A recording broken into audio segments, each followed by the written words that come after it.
What?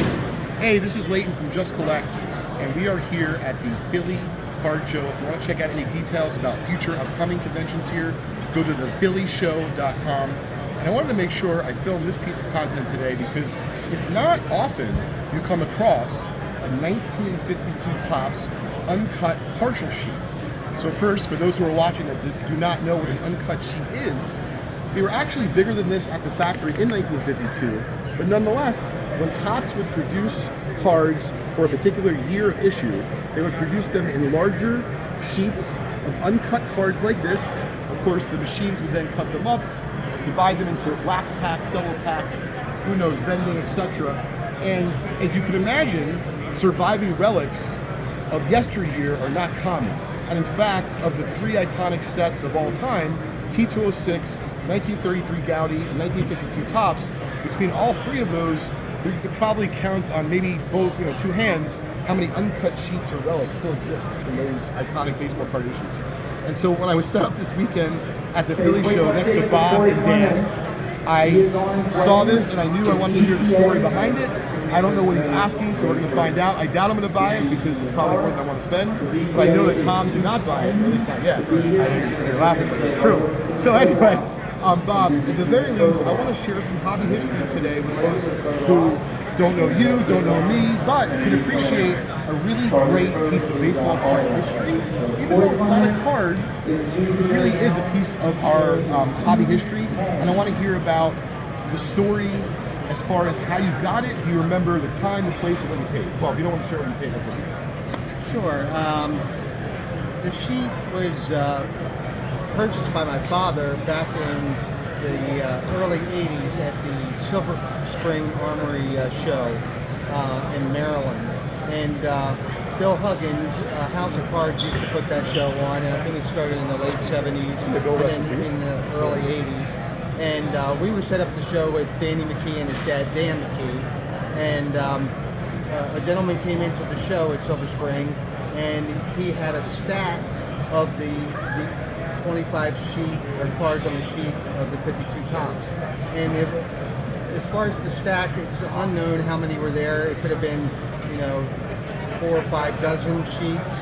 But my father was over where the gentleman had come in, and he ended up buying the two. He bought 2 sheets, so we had 2 partial sheets. And but unbeknownst to me, I didn't know at the time he bought it, because he ended up giving it to me as a gift later in the year. He had framed them up and he gave them to me as a gift, like I said. So I didn't know until later on. But some of the research that I had done on it, I guess there's some postings, and it says the Silver Spring, and they put 1980. That's cool. And so that was your dad? Well, no, it wasn't my dad that did the posting. Other people. No, I mean your dad was at the convention. Right, he was there. I was there also, but I was at the table watching these, but he kind of hid it from me, and I never. I don't blame him. I would hide it from my son if I was buying something amazing like that. In 1981, I'm 13 years old, 12, Sure. 13 years old. Now, do you know, out of the 4 or 5 dozen, was it all the same, or they were just different? They were different, and that was one of the other things that got mentioned. They never had the opportunity to kind of catalog what players were on what sheets. I was going to ask that next. Did anyone do that? Because that would have been great. No, because did you hear about a mantle being part of it? No, I think it was mostly low numbers. Okay, but the thing, think about it. I mean, now we just pull out our phone and you take pictures of everything. Back then, people probably didn't even take their camera to a show, and never would have thought they needed a camera to be able to photo document something like that that day. Who bought? Did one person buy the whole group and then? No, I think based on after talking to my father, Bill, after he had given me the 2 sheets that we had, that other dealers were kind of pulling them out and bought. So I think it went to multiple people. And of course, the first people that got to them probably got the better conditioned ones and whatnot. And did you get this as is, or did this as is? No, as is, okay. as is. So and it's a red back. So it's not the black, because I know on this page, I think Danny was telling me Joe Page. That's a variation. Yes. Well, there is a variation. There is a variation part of that, but It's in the black, I believe, not the red. So Danny actually had me take it out of the frame that it had been in since 1981 to check on that. And I'm like, I might just take it, just leave it out. Conversation piece and whatnot, and maybe test the waters a little bit. And we still have one. My son Justin, who's 14 now, he's kind of taking the same path as I did with my dad at that same time in life. And he still has the one in his room. And, we're having fun with it. So he's getting close to college. He's a freshman in high school. See maybe what it's worth. That's cool. Now, is this of the two you have? Is this the lesser conditioned one? I think it is. Okay. I think the other one's better. I mean, smart collector would keep the better one for himself. Yes. You said Nick, right? Justin. I think I'm hearing things all over the place here. Sorry, Justin. So I want to point out to the audience that you have, as you said, a double print. You have Robin Roberts twice on the sheet as a low number Hall of Famer. As you mentioned, it is not the Joe Page variation, but it's still a very cool card nonetheless. Eddie Lopat, Ali Reynolds, once again, not Hall of Famers, but Yankee cards demand a premium from the 1952 top set.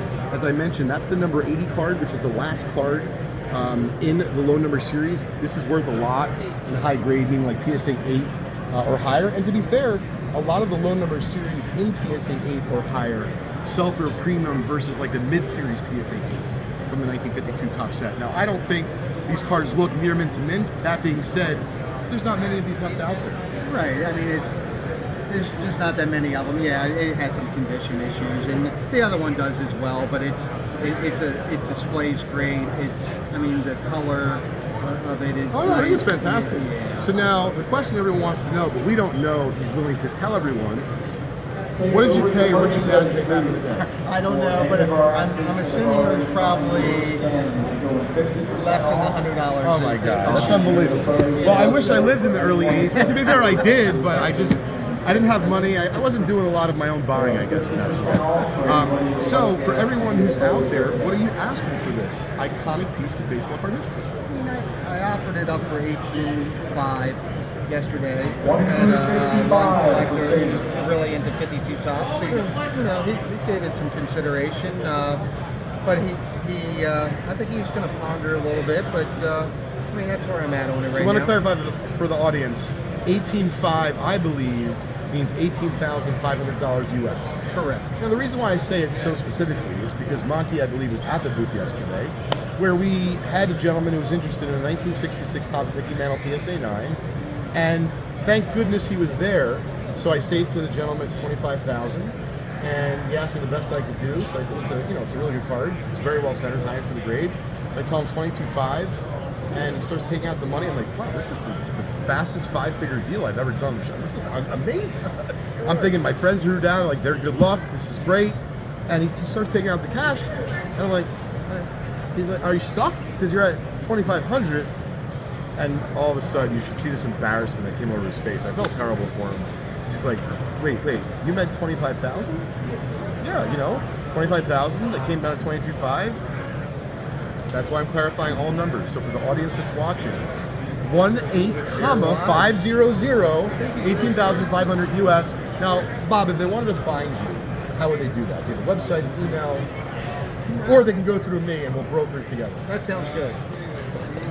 Thank you very much for tuning in today. If you enjoy hobby content like this, please give me a follow on our Just Collect channel. Thanks for watching.